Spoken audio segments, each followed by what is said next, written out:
I think this year we've seen a massive improvement in the quality of the game. Myself as a former player and in my current capacity, I've been particularly happy with the fact that we've had the injury level has gone down, the discipline level has gone up, the competitive level of rugby in Ghana has reached new heights. And you know, rugby is a game that you build together with teams, with individuals. You deal with understanding and misunderstanding from a family viewpoint. And I think the development of the game this year has been very solid. In particular, I need to extend a special thanks to Rian Malan in South Africa, who's very important to me in terms of how the game is administratively developed. Mr. Steve Noy here in Ghana, Aziz as well. I think that's been the fulcrum.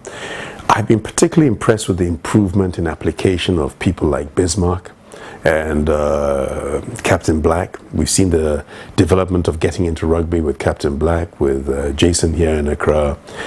We've seen people like Amazu also redirect his efforts. There's been a great change in the way in which rugby is being looked at.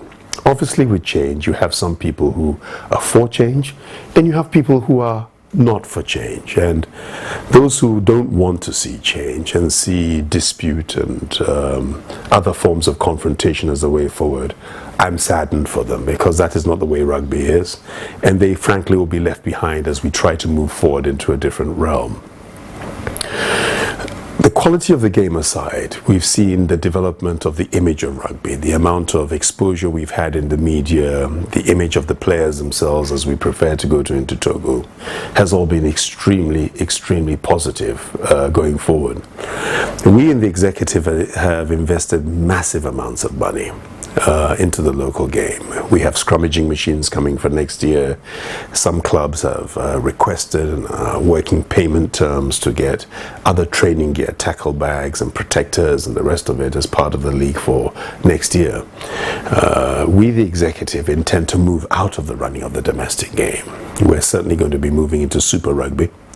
And for the teams that participated this year, certainly the first two teams will be going through into a Super Rugby tournament that we shall be doing with Togo and Benin, Nigeria, and I'm not sure whether Ivory Coast will be a part, because we were discussing this with Jean-Luc before his untimely departure. But certainly we are looking at elevating the game so that players play at an international level at different points in time. I hope we have 3 or possibly 4 teams in this kind of tournament as we move forward into next year. So there's so much to look forward to as we move into the next season, and I just hope that those who have been for change this year and have been supportive of us and have worked very closely with Mr. Steve Noy and with the rest of the team will understand that there is another way forward, and they can be a part of that.